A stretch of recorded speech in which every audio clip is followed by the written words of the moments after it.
ఇవాళ మళ్ళీ కల్తీ లడ్డుపై విచారణ కమిటీ 5 సభ్యులతో కూడినటువంటి ఒక కమిటీని వేయాలన్నటువంటి ప్రయత్నం ప్రకటించారు. ఆ కమిటీలో ఎవరెవరు ఉంటారు, ఏమేం చేయబోతున్నారు అన్నటువంటి స్పష్టమైనటువంటి సమాచారం కోర్స్ మన పయ్యావుల కేశవ్ మంత్రిగా ఉన్నటువంటి పయ్యావుల కేశవ్ ఒక ప్రకటన చేశారు. అలాగే కూటమి నాయకులతోటి కూడా కలిసి కూర్చొని మరీ ప్రకటన చేసినటువంటి దాంట్లో సారాంశం ఏంటి, రెండోది క్యాబినెట్ మీటింగ్ అయిన తర్వాత తీసుకున్నటువంటి నిర్ణయమా ఇది? మేబీ ఒక మంత్రి మాట్లాడాడు అని అంటే ప్రభుత్వ నిర్ణయం అయి ఉంటుంది అనేది సత్యం.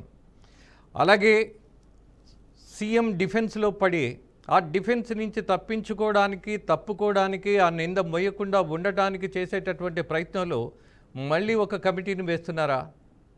ఎందుకు ఇంత డిఫెన్స్లో ప్రభుత్వం పడాలి? ఎన్డీడీబీ రిపోర్టు ప్రకారం, ఆ రోజు ఉన్నటువంటి రిపోర్టు ప్రకారం ఏమున్నది? ఆ రిపోర్ట్లో కల్తీ నెయ్యిలో జంతు అవశేషాలు కొవ్వు ఉండే అవకాశం ఉన్నది అన్నది రిపోర్ట్. అంతకు మించి ఆధారం ఏం కావాలి ముఖ్యమంత్రికి? ఆ రోజు ఎందుకు చెప్పాడు అన్నటువంటి దాన్ని పదే పదే జనాలకి ఏదో తప్పు చేసిన వాడు మన్నించండి అని చెప్పుకుంటున్నట్టుగా ఉంది, కానీ తప్పును బయటపెట్టినట్టుగా మాత్రం కనిపించట్లా. కావాలని ముఖ్యమంత్రి చేశాడు అన్నటువంటి వాదన బలపడుతున్నటువంటి పరిస్థితి ఇవాళ ప్రభుత్వమే కల్పిస్తోంది. కారణం ఏంటి? మళ్ళీ కమిటీ ఎందుకు? సుప్రీంకోర్టు ఆదేశాల మేరకు, అలాగే సిబిఐ పరిశోధన మేరకు వచ్చినటువంటి నివేదికలు మనం గమనించిన తర్వాత నెయ్యి అయితే కల్తీ జరిగింది. There is no doubt about that.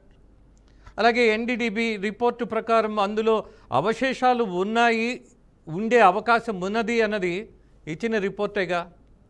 మరి మీ సొంత కవిత్వం ఏమైనా ఉందని కలిపి చెప్పామని మీరు ఏదైనా అపరాధ భావంలో ఉంటే ఇది రాజకీయం.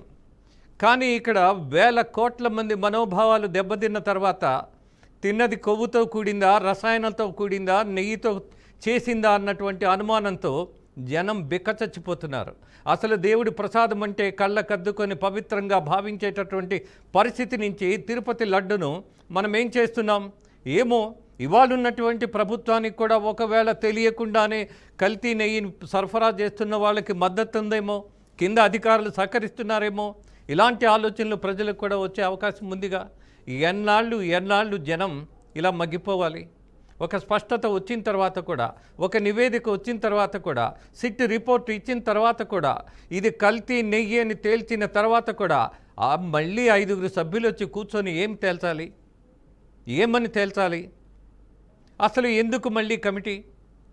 ప్రజలకు జవాబుదారీగా ఉండవలసినటువంటి ప్రభుత్వం ప్రతిపక్ష వాదనకు భయపడుతోందా? ప్రతిపక్షం మీద లేని అభాండాలు వేసిందా? లేనివి సృష్టించి చెప్పి ప్రచారం చేసుకున్నదా?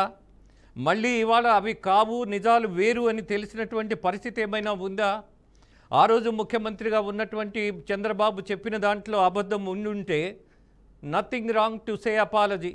పొరపాటు పడ్డాం, ఇచ్చినటువంటి సమాచారం మేరకు నేను ఆ రోజు మాట్లాడాను అని చెప్పాల్సింది పోయి, ఆ రోజు ఏదో తప్పు చేసినట్టుగా, ఒక దుర్మార్గం చేసినట్టుగా, పరమ నీచమైనటువంటి కార్యక్రమాన్ని చేసినట్టుగా భావిస్తున్నట్టుగా మీరు చేస్తున్నటువంటి వాదన అలా ఆ దశకు తీసుకెళ్తోంది. అందుకే ఇవాళ తేల్చవలసిన దర్యాప్తు సంస్థ ఏదైతే ఉన్నదో ఆ నివేదిక ప్రకారం చర్యలు తీసుకోవడానికి ఎందుకు చేతులు ముడుచుకుంటోంది ఇవాళ కూటమి ప్రభుత్వం? ఇది రాజకీయమైనటువంటి కోణంలో భయపడేటటువంటి అవకాశం కొద్దేనా? దీని మీద ఆలోచించాల్సిన పరిస్థితి ఉన్నది. అందుకే మళ్ళీ కమిటీ వచ్చి ఉద్ధరించేదానికంటే కూడా దర్యాప్తు సంస్థలు, సిబిఐ తేల్చినటువంటి సిట్ నివేదిక ప్రకారం శిక్షార్హమైనటువంటి వాళ్ళను వదిలేయకుండా వాదనలు పదే వాదన ప్రతివాదన కంటే కూడా ఎవరైతే నేరస్తులు ఉన్నారో, ఎవరైతే దోషులుగా ఉన్నారో వాళ్ళను నేరస్తులుగా కోర్టులో నిలబెట్టేటటువంటి ప్రయత్నాన్ని ఎంత త్వరితగతిన చేయాలో ఇవాళ ప్రభుత్వం ఆలోచించాలని జనం కోరుకుంటున్నటువంటిది. అలాగే హిందూ సమాజం కూడా భావిస్తున్నది. దీన్ని నిజం చేయండి, కమిటీలు కాదు. ప్రజల యొక్క మనోభావాలు దెబ్బతినున్నాయి, దాని గురించి ఆలోచించండి. ఇంతకంటే చెప్పాల్సింది లేదని భావిస్తూ ముగిస్తూ నమస్తే, మీ రాజేంద్ర.